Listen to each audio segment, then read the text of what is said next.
Assalamualaikum warahmatullahi wabarakatuh. Salam sejahtera untuk kita semua. Kami dari kelompok 1 ingin mempersembahkan video presentasi dengan judul Konsumsi dengan Mata Kuliah Perekonomian Indonesia dengan dosen pengampu Ibu Safridar SE MSI. Saya Safira Indah Febriani sebagai moderator dan rekan saya Miftahul Rahman, Cinta Askia, Usma, Putri Lumban Torwan, dan Citra Muli Situmorang. Baiklah, langsung saja kita lihat penjelasannya. Pengertian konsumsi. Konsumsi adalah aktivitas memakai atau memanfaatkan barang dan jasa guna memenuhi kebutuhan hidup manusia. Dalam ekonomi, konsumsi dilakukan oleh individu, keluarga, atau kelompok masyarakat untuk memperoleh kepuasan. Contohnya bisa berupa makan, mengenakan pakaian, menggunakan transportasi, hingga memakai layanan digital seperti internet. Konsumsi adalah bagian dari kehidupan sehari-hari dan mencakup seluruh penggunaan hasil produksi. Peran konsumsi sangat penting karena menjadi pemicu bagi kegiatan produksi. Kegiatan konsumsi meningkat, permintaan terhadap barang dan jasa juga ikut naik. Ini berdampak kepada pertumbuhan ekonomi secara keseluruhan.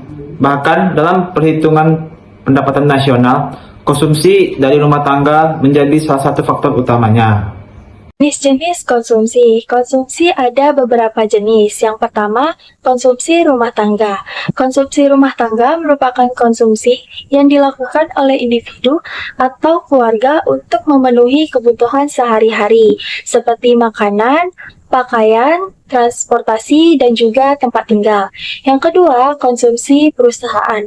Konsumsi perusahaan merupakan konsumsi yang dilakukan oleh perusahaan untuk kegiatan produksi, seperti membeli bahan baku, gaji karyawan, dan peralatan produksi. Yang ketiga, ada konsumsi negara. Konsumsi negara merupakan konsumsi yang dilakukan oleh pemerintah untuk menyediakan barang dan jasa publik, seperti belanja pegawai, infrastruktur, pendidikan, kesehatan, serta subsidi. Yang selanjutnya yaitu faktor penyebab konsumsi. Faktor penyebab konsumsi yang pertama yaitu pendapatan. Pendapatan seseorang mempengaruhi daya beli. Semakin tinggi pendapatan seseorang, maka semakin besar pula kemampuan seseorang itu untuk membeli barang dan jasa, seperti pakaian, makanan, dan hiburan. Sebaliknya, pendapatan rendah membuat orang lebih berhati-hati dalam berbelanja atau mengeluarkan uangnya. Yang kedua yaitu tingkat harga. Harga memainkan peran yang sangat besar. Ketika harga barang naik, orang-orang cenderung akan mengurangi konsumsi atau mencari alternatif lain. Sebaliknya, ketika harga turun, daya beli konsumen meningkat, sehingga mereka cenderung membeli barang yang lebih banyak. Yang ketiga yaitu tingkat suku bunga. Ketika suku bunga tinggi, orang-orang akan lebih tertarik untuk menabung daripada membeli, sehingga konsumsi menurun. Sebaliknya, ketika tingkat suku bunga rendah, orang-orang cenderung meminjam dan membeli barang, sehingga konsumsi meningkat. Dan yang keempat yaitu faktor sosial dan ekonomi. Faktor ini berkaitan dengan kondisi keuangan dan status sosial seseorang. Misalnya, orang yang memiliki penghasilan tinggi cenderung bisa membeli barang-barang mewah dan bermerek. Sementara, orang dengan penghasilan rendah lebih memilih barang yang harganya terjangkau. Selain itu, tingkat pendidikan dan pekerjaan juga mempengaruhi cara seseorang menggunakan uangnya. Yang kelima yaitu selera. Selera juga mempengaruhi pola konsumsi. Orang memilih barang dan jasa yang mereka sukai, seperti makanan, pakaian, dan hobi. Selera ini bisa berbeda karena dipengaruhi oleh pengalaman hidup, teman, keluarga, atau tren terkini. Jadi, walaupun memiliki uang yang sama, orang akan berbelanja sesuai keinginannya atau sesuai yang mereka suka.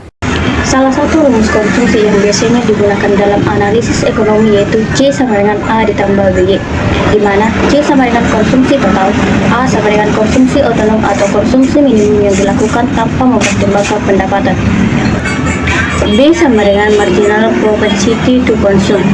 atau yang disingkat dengan MPC, atau kecenderungan untuk mengkonsumsi dari setiap tambahan pendapatan Y sama dengan pendapatan total. Untuk lebih memahami penggunaan perhitungan konsumsi, saya akan membuatkan sebuah contoh soalnya. Baik, untuk menghitung konsumsi kita memerlukan data konsumsi otonom, MPC, dan pendapatan total. Contohnya yaitu ketahui A atau konsumsi otonom tahun 2024 yaitu sebesar 900, B atau MPC sama dengan 1, sedangkan Y atau pendapatan total tahun 2024 yaitu 1.800.000. B atau MPC diketahui dengan menghitung perubahan pendapatan dan konsumsi. Y adalah 1.800.000. Langkah perhitungannya yaitu yang pertama, substitusi variabel. C sama dengan 900 ditambah 1 dikali 1.800.000. Yang kedua yaitu menghitung konsumsi. C sama dengan 900 ditambah 1.800.000 sama dengan 2.700.000.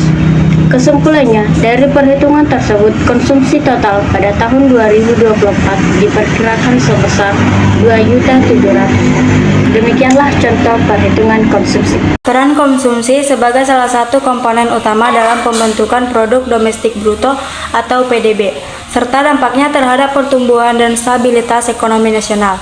Secara lebih spesifik, tujuan konsumsi dalam konteks ini meliputi memahami peran konsumsi rumah tangga dalam perekonomian. Konsumsi rumah tangga adalah komponen terbesar dalam PDB Indonesia, sehingga memahaminya penting untuk melihat daya beli masyarakat dan kondisi ekonomi secara umum. Menganalisis faktor-faktor yang mempengaruhi konsumsi, seperti pendapatan, suku bunga, inflasi, ekspektasi masa depan, serta kebijakan fiskal dan moneter.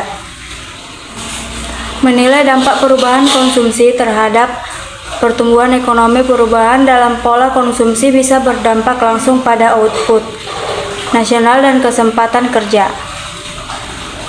Bagaimana dengan pola konsumsi? Pola konsumsi masyarakat saat ini cenderung lebih efektif dan fokus pada kebutuhan pokok karena tekanan ekonomi dan inflasi yang masih tinggi.